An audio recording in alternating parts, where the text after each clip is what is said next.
ఆంధ్రప్రదేశ్లో ఉద్యోగుల నుంచి మరోసారి తిరుగుబాటు ఎదుర్కొంటుందా రాష్ట్ర ప్రభుత్వం? వాస్తవానికి ఓపీఎస్ ప్రకటించేసాం, సిపిఎస్ రద్దు చేసి, అంటే సిపిఎస్లో ఉన్న ఉద్యోగులు ఎవరైతే ఉన్నారో వాళ్ళందరికీ అనేది. అది మనం కూడా మాట్లాడుకున్నాం. కానీ దాన్ని తప్పుపడుతున్నారు, వ్యతిరేకిస్తున్నారు ఉద్యోగుల సంఘం. అంతేకాదు అన్యాయం జరిగింది ఈ 2 ఏళ్ల పాటు, ఒక్కొక్క ఉద్యోగి ఎంత నష్టపోయారు అనే దానికి నిరసనగా ఆయన వెంకటరామరెడ్డి గారు ఆయన గుండు కూడా కొట్టించుకున్నారు నిరసన వ్యక్తం చేస్తూ.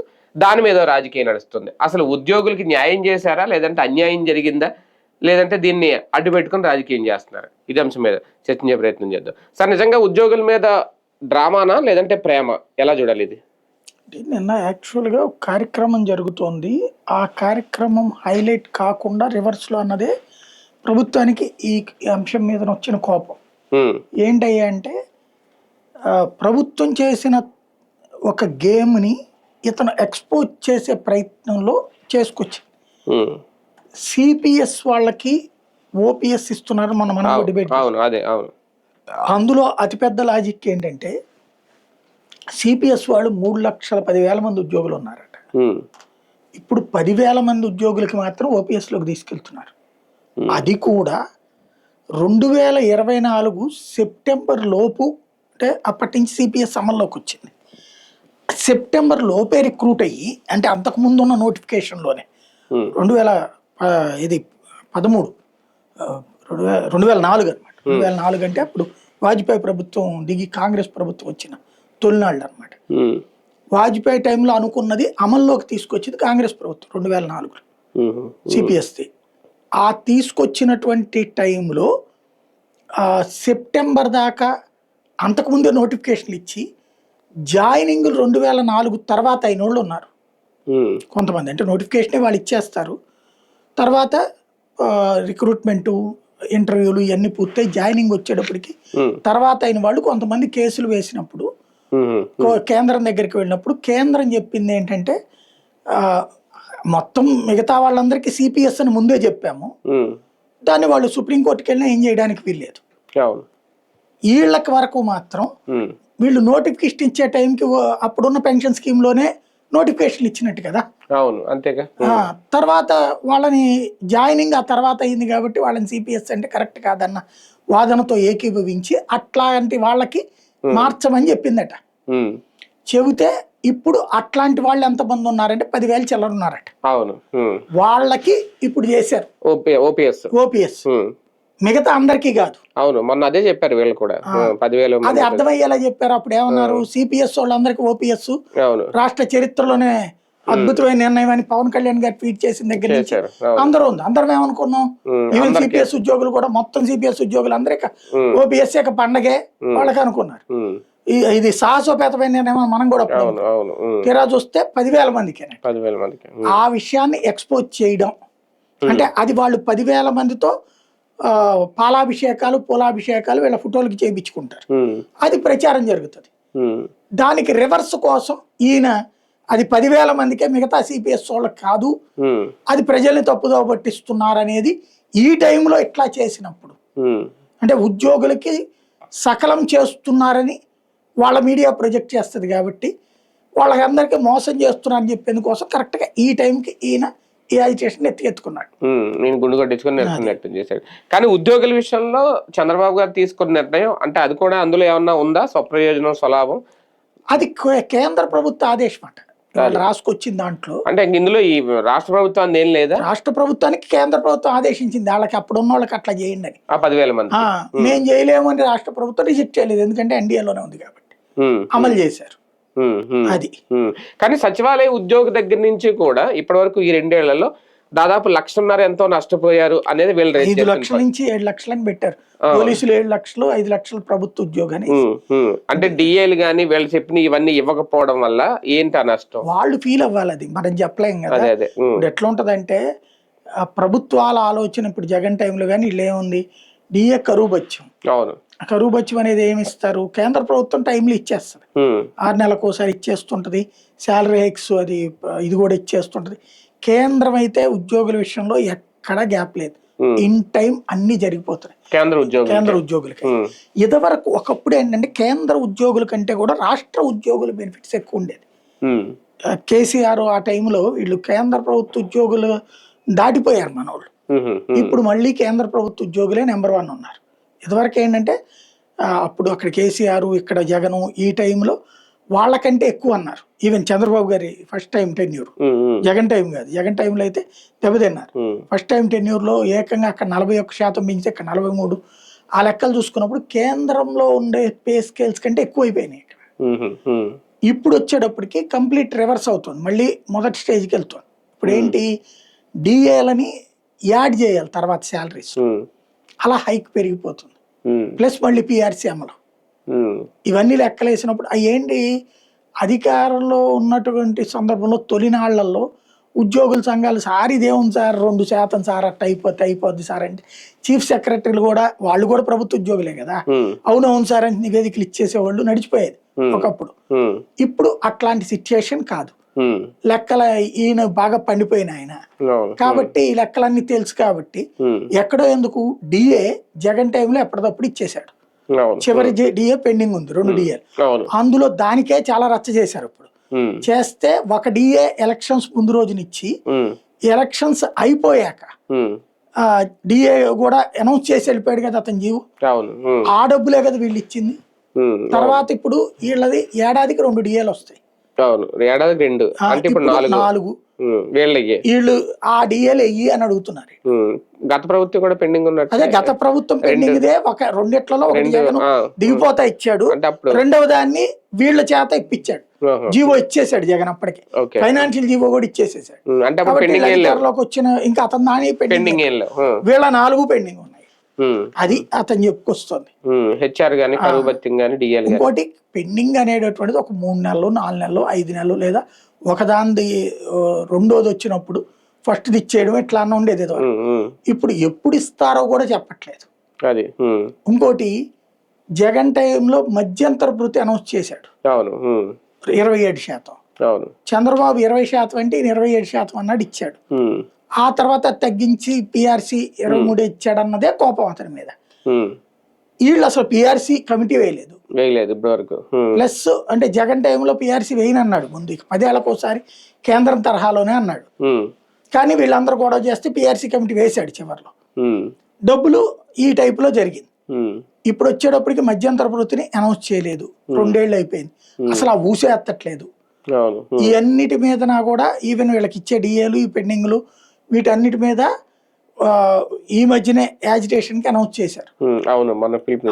తీరా చూస్తే అంటే చేసే ముందే ఇది ప్రకటించారు, ఈ 10,000 మందికి చేశారు. అది వేరే ఇది వేరే అనేది చేశారు. చేసిన వాళ్ళు మొన్న 2 మంత్రులు అనగానే సత్యప్రసాద్, పార్థసారథి, వాళ్ళేమి తీర్చేవాళ్ళు కాదు, అరిచేవాళ్ళు కాదు. ఊరికి నాడు కూర్చున్నారు, ఓకే వాయిదా వేసేసాం, క్యాన్సిల్, రేపు పొద్దున మీటింగ్ అన్నది కూడా క్యాన్సిల్ చేసుకున్నారు. మీటింగు ప్లస్ ఉద్యమమే క్యాన్సిల్ చేసేసుకున్నారు, వాయిదా. దాన్ని ఎట్లాగంటే నెక్స్ట్ ఫేజ్ లో ఒక 2-3 నెలల్లో పయ్యావుల కేసు ఆర్థిక మంత్రితో కూర్చోబెడతాం, ఆ తర్వాత 2-3 నెలల్లో చంద్రబాబు గారితో కూర్చోబెడతాం అనగానే వీళ్ళు ఒప్పేసుకున్నారు. అంటే ప్రభుత్వ ఉద్యోగ సంఘాల మీద ప్రభుత్వం పెత్తనం కాదు, ప్రభుత్వానికి అనుకూలంగా ఉంటున్నారు. జగన్కి వ్యతిరేకంగా ఉన్నారు, వీళ్ళకి అనుకూలంగా ఉంటున్నారు. ఇక్కడే ఇంకొకటి ఆస్పెక్ట్ ఆలోచిస్తే ఉద్యోగుల పరంగా పెద్ద తీవ్ర వ్యతిరేకత లేదు ఈ ప్రభుత్వం మీద స్టిల్ నౌ. జగన్ మీద ఉన్న వ్యతిరేకతతో పోల్చుకుంటే ఉద్యోగ సంఘాల్లో కూడా రెండు అనుకూలంగానే ఉంటది కదా అంతే. ఇప్పుడు అయితే తెలుగుదేశానికి అనుకూల వర్గం చాలా పెద్దది, అది జగన్ అనుకూల వర్గం చిన్నది. ఆ చిన్నది కావడం వల్లనే క్రిందసారి దెబ్బతిన్నాడు. ఇంకోటి ఉద్యోగులకి జగన్ తో పోల్చుకుంటే చంద్రబాబు దగ్గర యాక్సెస్ బెటర్ ఎక్కువ ఉంది. అంటే అప్పుడు అశోక్ బాబు ఉన్నప్పుడు కూడా ఉద్యోగుల సంఘాలన్నీ కొంచెం టీడీపీ ఒకప్పుడు టీడీపీ వ్యతిరేకం, 2014 నుంచి టీడీపీకి అనుకూలం, అశోక్ బాబు తీసుకొచ్చాడు, ఆ తర్వాత నుంచి జరుగుతుంది. చివరికి జగన్ కి వ్యతిరేకంగా ఉద్యోగ సంఘాలని ప్రొజెక్ట్ చేయగలిగారు ఈవెన్ జగన్ అధికారంలో ఉన్నప్పుడు. ఇంకొకటి ఏంటంటే జగన్ తో వీళ్ళకి ప్రాబ్లం ఏంటంటే జగన్ అంటే ఉద్యోగి పైకి ఏం మాట్లాడినా తన జీతంతో పాటు గీతం ఎక్స్పెక్ట్ చేస్తాడు. అది ఇవాళ రోజున హ్యాపీగా ఉంది వాళ్ళకి. వాళ్ళకి జీతాలు అనేది ఇప్పుడు జస్ట్ ఒక దాన్ని ఏమంటారు టెక్నికల్లీ ఇన్కమ్, అంతేనా? మిగతాది ఇప్పుడు కార్పొరేషన్కి వెళ్తే డబ్బులు లేకుండా ఎవరికైనా పని జరుగుతుందా? లేదు. రెవెన్యూలో ఎక్కడన్నా డబ్బులు లేకుండా పని జరుగుతుంది, మెడికల్ ఎక్కడన్నా జరుగుతుంది, ప్రతి చోట డబ్బు డబ్బు డబ్బు డబ్బే నడుస్తుంది. అవును. ఇది చంద్రబాబు గారు ఆపట్ల. ఒకప్పుడు చంద్రబాబు గారు అంటే వాళ్ళ కోపం అదే, ఆకస్మిక తనిఖీలు, అవినీతిని సహించని ముఖ్యమంత్రి. అవును. జగన్ ఏం చేశాడు? అట్లాంటిది నోటుతో బెదిరింపులు లాంటిది ఏం చేయకుండా ఆల్టర్నేటివ్ వ్యవస్థను ఏర్పాటు చేసేసాడు, సచివాలయ వ్యవస్థ. ఇన్కమ్ లేదు వీళ్ళకి. జగన్ మీద తీవ్ర కోపంలో కారణం అది. నువ్వు ఒక ఉద్యోగి నెలకి జీతం 50,000 వస్తే గీతం 1,00,000 సంపాదించుకునేవాళ్ళు. ఒకప్పుడు 5,000 10,000 వచ్చేది, ఇప్పుడు లక్షల్లోనే వస్తుంది. జీతం కంటే అది ఎక్కువైపోయింది. అది ఒక్కసారి 5 సంవత్సరాలు అంటే 60 నెలలు అంటే 60 లక్షలు పోయినట్టేగా వాళ్ళకి. జీతం పాకెట్ మనీలో ఉంచుకుంటారేమో, అంతే. తీరేమో. ఇప్పుడు ఆయన ఎవరో మొన్న దొరికాడు డిఎస్పి, 300 కోట్ల రూపాయలు అధికారిక లెక్కలు కనబడ్డాయి. అనధికారికంగా దాని లెక్కెత్తే ఇంకెన్ని వందల కోట్లు అవుతాయి బేసిక్ గా. అంటే ఈ ప్రభుత్వ ఉద్యోగి అంటే మామూలుగా ప్రభుత్వ సేవకులు అంటారు, ప్రజా సేవకులు అంటారు. సేవ అనే పదానికి అర్థం ఏంటంటే సేవ రుసుము వసూలు చేసుకో, ఆ టైప్ అయిపోయింది. డబ్బు లేనిదే పని ఎక్కడా జరగదు. అది ఇరిగేషన్ అయినా అంతే, మీకు వెరీ సింపుల్ అండి. ఒక రోడ్డుని చూస్తారు, ఒక రోడ్డును గుంతలు పూడ్చింది మొన్న, మళ్ళీ అప్పుడే గుంతలు పడ్డాయి. ఎందుకు జరుగుతుంది? ఇంజనీర్ అంతా బాగుందని సంతకం పెట్టాడుగా, ఎక్కడ యాక్షన్ ఉంటుంది? ఇరిగేషన్, రోడ్లు అయితే ఫిక్స్డ్ ఇన్కమేక, అంతే. అవును. దానికి కేటాయింపు, దాంట్లో తింటా ఉండటమే నడుస్తూనే ఉంటది. అక్కడ బిల్లు ఇచ్చినప్పుడల్లా 10 to ఏదో ఒకప్పుడు ఏంటంటే 1% కమిషన్ అనేవాడు, ఇప్పుడు 10% to 20% రేంజ్కి వెళ్ళిపోయింది. ఈ సంపాదన మధ్యన వాళ్ళకి కంఫర్ట్గా ఉంది. ఇప్పుడు బాబు గారి టైంలో ఇబ్బంది ఏదన్నా ఉందంటే ఈ టెలికాన్ఫరెన్స్లు, వీడియో కాన్ఫరెన్స్లు విసిగిపోతున్నారు తప్ప మిగతాది కంఫర్ట్ గానే ఉంది. ఇవాళ వీళ్ళు ఉద్యమం చేసినంత మాత్రాన మారిపోతారని నేను అనుకోను. కానీ దీనివల్ల అంటే వీళ్ళు చెప్తున్నది బాగా నష్టపోయాం అనేది, ఈ డిఎల్ విడుదల కాకపోవడం వల్ల ఈ బేసిక్ పే లేవో వీళ్ళకి పెరగవంట. అది వాళ్ళకి వచ్చే అలవెన్స్ల మీద లేదంటే హెచ్ఆర్ మీద ఇంకో దాని మీద పడుతుంది. అదంతా కూడా భారీగా నష్టపోయారు ఈ 2 ఏళ్లలో. అంటే దానివల్ల బేసిక్ పే పెంచాల్సి వస్తుంది, దానివల్ల వీళ్ళు డిఎల్ ఇవ్వట్లేదా, విడుదల చేయట్లేదా, ఏంటి ప్రభుత్వపు ఆలోచనలు? ఒకప్పుడు ఎట్లా ఉండేదంటే ఉద్యోగులకు ఇవ్వడం మన ధర్మం, మన ఇవ్వాలి, అది అమలు చేసేద్దాం, ప్రజలకు సంబంధించి మిగతా చేద్దాం అని. ఇప్పుడు ఎట్లా ఉందంటే ఓటు మనకు వచ్చేది పబ్లిక్, వీళ్ళని మనం మేనేజ్ చేయొచ్చు. అంటే అధికారంలోకి రాగానైనా పిఆర్సీ కమిటీ వేసి పెంచేవారు కదా సార్. లాస్ట్ టైం 23% పెంచిన జగన్ చేశారు కదా, వీళ్ళు 2 ఏళ్లలో ఎందుకు చేయలేదు? అంటే మీకు రాష్ట్ర విభజనకి ముందు అప్పుడు చేశారు ఫిట్మెంట్ అనేది 42% ఎంతో చేశారు. రాష్ట్ర విభజన తర్వాత జరిగింది. ఎందుకని? విభజనలో ఉద్యోగులే కీలకం కాబట్టి. అవును, ఇద్దరు చేశారు. అదే హైయెస్ట్ కేసీఆర్ చేశారు, వాళ్ళ జీవితంలో హైయెస్ట్. అవును, అంతే. కాబట్టి ఇక ఆ తర్వాత ఏమైపోయిందంటే ఇప్పుడు ఉద్యోగులకు ఇచ్చే జీతాలు, ప్రభుత్వ సంపాదన మొత్తం ఉద్యోగుల జీతాలకి వెళ్ళిపోతుంది. ఇంకా డబ్బులు ఏడ ఉన్నాయి? సంక్షేమ పథకాలకు అప్పులు చేస్తున్నారు, అభివృద్ధి పథకాలకు అప్పులు చేస్తున్నారు, అప్పులు కుప్పలు తెప్పలవుతున్నాయి. వీళ్ళకి ఈ బెనిఫిట్స్ ఇచ్చినా ఇవ్వకపోయినా వీళ్ళ ఓటు ఒకటే, అంతే.